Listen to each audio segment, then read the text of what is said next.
स्वामी समर्थ. स्वामी कृपा ज्योतिषमध्ये मी भास्कराचार्य मंजुषा जोशी आपलं हार्दिक स्वागत करते. आज आपण माहिती घेणार आहोत तूळ राशीच्या जातकांना एप्रिल 2024 हा संपूर्ण महिना कसा राहणार आहे. तत्पूर्वी आपणा सर्वांना 9 एप्रिल रोजी येणाऱ्या गुढीपाडव्याच्या नूतन वर्षाच्या प्रथम दिवसाच्या मनपूर्वक हार्दिक शुभेच्छा देते. आणि आजच्या या महत्त्वपूर्ण माहितीला सुरुवात करताना आणखीन एक ते म्हणजे आपण सर्व स्वामी सेवेकरी आहोत. तर स्वामी महाराजांचा प्रकट दिन 10 एप्रिल रोजी येत आहे. तर त्या निमित्ताने सुद्धा स्वामीमय अशा मंगलमय शुभेच्छा देऊन आजच्या या महत्त्वपूर्ण माहितीला सुरुवात करते. व्यक्तिमत्वाच्या दृष्टीने एप्रिल महिना काय म्हणतो. लग्न स्थानामध्ये तूळ रास शुक्रदेव हे मीन राशीतनं गोचर करत आहेत, अर्थात तुमच्या षष्ठ स्थानातनं गोचर करत आहेत. षष्ठ स्थान हे अशुभ स्थान मानलं जातं, परंतु मीन राशीमध्ये शुक्रदेव उच्चीचे होतात. त्यामुळे या महिन्यामध्ये संमिश्र परिस्थिती तुम्हाला जाणवणार आहे, उपभोगायला लागणार आहे. अर्थात हा महिना थोडासा कामाची टाळाटाळ होणं किंवा दिरंगाई करून देणारा असा आणि त्याचबरोबर थोडासा तुम्हाला कामामध्ये गती प्राप्त होण्यासाठीचे शुभ संकेत प्राप्त करून देणारा अशा पद्धतीचा राहणार आहे. आरोग्याच्या दृष्टीने विचार केला तर या महिन्यामध्ये त्वचा विकार उद्भवू शकतात, संभवू शकतात. याचं कारण म्हणजे 9 एप्रिल नंतर बुधदेव षष्ठातनं गोचर करतील आणि षष्ठ स्थानातलं बुधदेवांचं गोचर हे आरोग्यासाठी थोडंसं त्रासदायक तुमच्या राहू शकतं. त्यामुळे त्वचा विकाराबाबतीमध्ये तुम्हाला काळजी घ्यावी लागणार आहे. याबरोबर धनस्थानाकडे वळूयात. धनस्थानात असणारी मंगळदेवांची रास, मंगळदेव हे पंचम स्थानातनं कुंभेतनं गोचर करणार आहे 24 एप्रिल पर्यंत.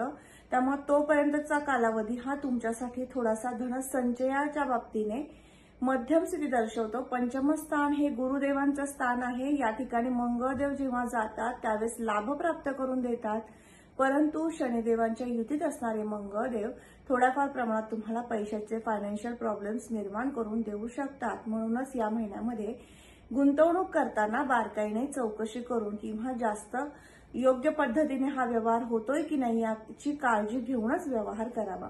याबरोबर तृतीय स्थानाकडे वळूयात. पराक्रम परिश्रम स्थान म्हणून ओळखलं जाणारं हे तिसरं घर. या ठिकाणी असणारी गुरुदेवांची रास, गुरुदेव मेष राशीतनं गोचर करत आहेत सप्तम भावातनं. हे अतिशय शुभ म्हणता येईल. या महिन्यामध्ये तुम्हाला तुमच्या भावंडांच्या आनंदामध्ये सहभागी होण्यासाठी विशेष परिश्रम घ्यावे लागतील. त्यांच्या घरामध्ये एखादं धार्मिक मांगलिक कार्य घडत आहे आणि त्यामध्ये तुम्ही सहभाग नोंदवणार आहात आणि तेथे परिश्रम करण्याचे योग अर्थात हा शुभ संकेत आहेत. आपल्याच कुटुंबातील एखाद्या घरामध्ये एखादं नवीन कार्य घडतंय आणि त्यामध्ये तुम्ही तन मन धन लावून एक सहभागी होताय. हा अतिशय आनंददायी सोहळा म्हणता येईल आणि त्यामध्ये तुम्हाला आनंद प्राप्त करून घेण्यासाठी जाण्याचे संधीचे योग आहेत. त्याचबरोबर मित्रमंडळींचे सौख्य सुद्धा तुम्हाला या महिन्यात उत्तम प्रकारचे मिळेल. मीडिया क्षेत्रामध्ये तुम्ही कार्यरत असाल तर तुमच्यासाठी हा महिना मध्यम स्थिती दर्शवतो. कामाचा उरक वाढवावा लागेल, थोडीशी एन्झायटी जाणवू शकते, त्यामुळे विशेष काळजी घ्या. परिश्रमाच्या दृष्टीने हा महिना मध्यम स्थितीमध्ये दर्शवतो. राशीपत्रिकेतील चौथं घर ज्या ठिकाणी असणारी मकर रास, शनिदेवांची रास, शनिदेव पंचम स्थानातनं गोचर करत आहेत. शनिदेव त्यांच्या मूलत्रिकोण राशीतनं गोचर करतायत, उत्तम योग आहे. पंचम स्थानातनं गोचर करतायत, त्यामुळे तुम्हाला वास्तू वाहनाचं सौख्य उत्तम प्रकारचं मिळवून देतील. आधुनिक पद्धतीचं एखादं वाहन खरेदी करण्याचे शुभ संकेत आहेत, वास्तूसाठी सुद्धा शुभ संकेत आहेत. याबरोबर मातृ सौख्य तुम्हाला या महिन्यात उत्तम प्रकारचं मिळू शकतं. याबरोबर पंचम स्थानाकडे वळूयात. पंचम स्थानावर आपण शिक्षण संतती प्रेम प्रणय पाहतो. शिक्षणाच्या दृष्टीने विचार केला तर या महिन्यामध्ये इंजिनिअरिंग क्षेत्रामध्ये शिक्षण घेणाऱ्या वर्गाला उत्तम योग आहे. त्याचबरोबर मेडिकल क्षेत्रामध्ये शिक्षण घेणाऱ्या वर्गाला सुद्धा हा महिना उत्तम म्हणतो.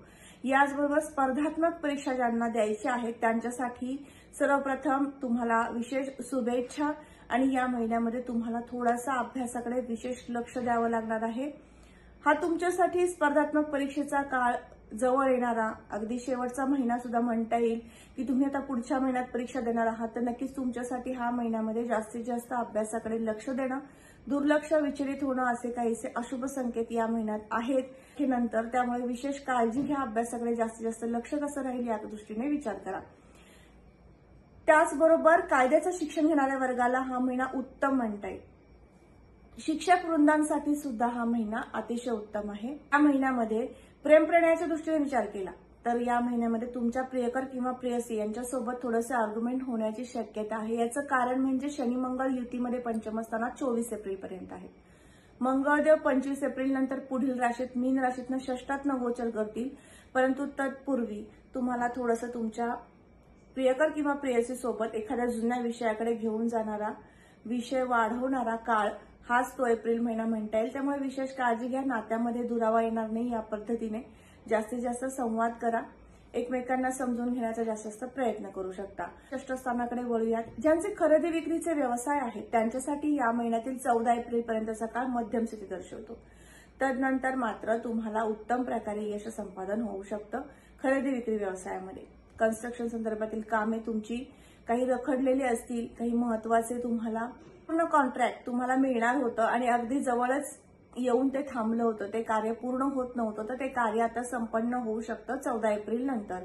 हा कालावधी तुमच्यासाठी उत्तम म्हणता येईल. सप्तम स्थानाकडे वळूयात. राशीपत्रिकेतील 7वं घर ज्यावर आपण जोडीदाराचं सौख्य पाहतो, या दृष्टीने विचार केला तर हा महिना संमिश्र म्हणता येईल. तुमच्या जोडीदाराकडनं तुम्हाला विशेष काही अपेक्षा वाढू शकतात किंवा त्यांच्या तुमच्याकडनं अपेक्षा वाढू शकतात आणि त्यामुळे थोडासा वादाचा विषय निर्माण होऊ शकतो. त्यामुळे विशेष दक्षता घ्यायची आहे, काळजी घ्यायची आहे की तुमचं नातं कसं बहरेल, आनंद तुम्ही एकमेकांना देऊ शकाल याकडे विशेष लक्ष द्या. याबरोबरच भागीदारीचे व्यवसाय सुरू करायचे असेल तर 25 एप्रिल नंतर सुरू करावेत. 25 एप्रिल पर्यंतचा कालावधी मध्यम स्थिती दर्शवतो. भाग्यस्थान आपल्या जीवनामध्ये करिअरला खूप महत्व दिलेलं आहे. महत्वपूर्ण कार्य भाग्योदय कधी होईल असा प्रश्न प्रत्येकाचाच असतो. या दृष्टीने विचार केला तर भाग्येश बुधदेव यांचा गोचर हे षष्ठातनं होणार आहे. राशीपत्रिकेतील षष्ठ स्थानातनं होणार आहे. मीन राशीतनं होणार आहे 9 एप्रिल नंतर. त्यामुळे भाग्योदय कारक शुभ संकेत तुम्हाला 9 एप्रिल पर्यंत मोठ्या प्रमाणात मिळतील. नवीन काही शिकायचं आहे तर त्यासाठीची संधी प्राप्त होऊ शकते. नवीन एखाद्या धार्मिक पर्यटन स्थळाला भेट द्यायची आहे किंवा आध्यात्मिक प्रगती करायची आहे तर तुमच्यासाठी हा महिना संमिश्र म्हणता येईल. आणि याचबरोबर तुम्हाला नवीन करिअरची संधी उपलब्ध करून देण्यासाठीचा हा महिन्यातील पहिला आठवडा उत्तम म्हणता येईल.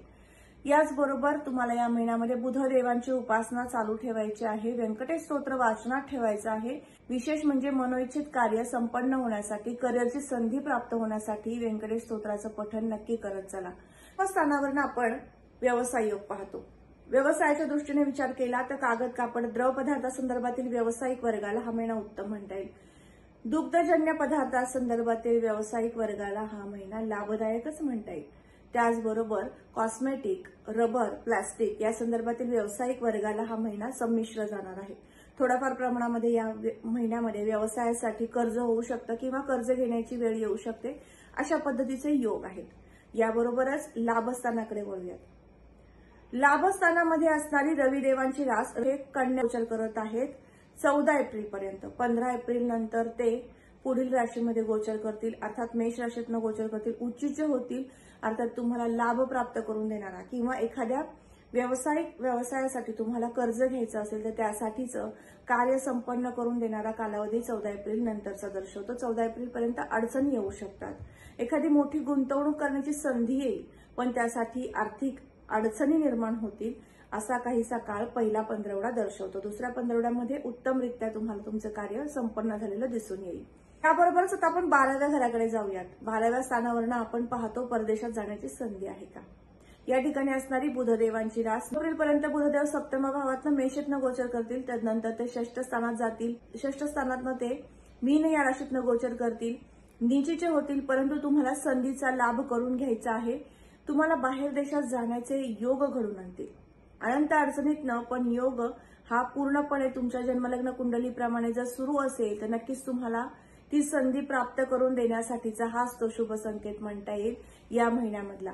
त्याबरोबरच परदेशात जाण्यासाठी लागणारी सर्व तयारी तुमची आता या महिन्यात सुरुवात करायची असेल तर 9 एप्रिल नंतर तुम्ही सुरू करू शकता. नक्कीच तुम्हाला लाभ प्राप्त होऊ शकतो. त्यासाठी विशेष उपासना व्यंकटेश स्तोत्र मात्र तुम्हाला चालू ठेवायचं आहे.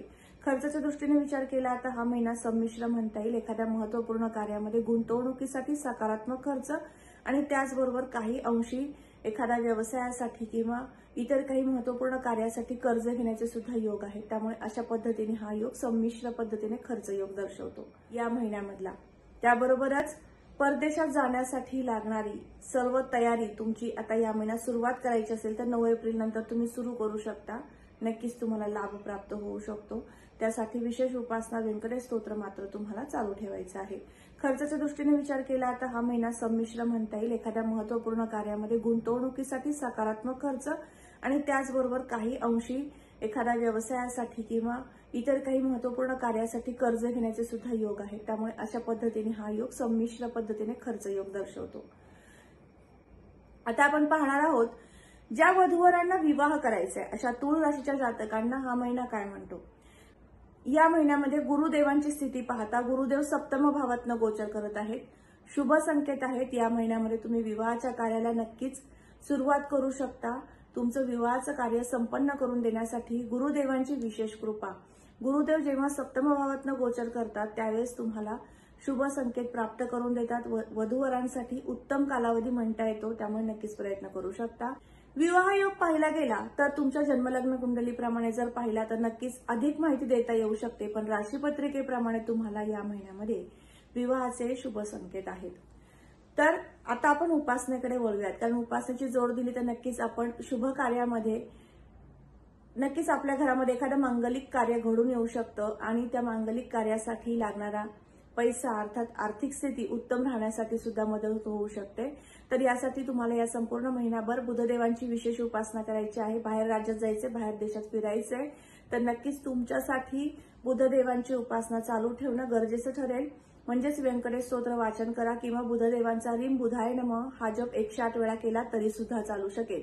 याबरोबरच तुम्हाला शिक्षणासाठी सुद्धा किरकोळ प्रमाणात अडचणी येऊ शकतात किंवा प्रेम प्रणयासंदर्भातील सुद्धा अडचणी दर्शवतात. म्हणून या महिनाभरामध्ये तुम्हाला मारुती स्तोत्राचं पठण रोज संध्याकाळच्या वेळेमध्ये 1 वेळेस करायचं आहे.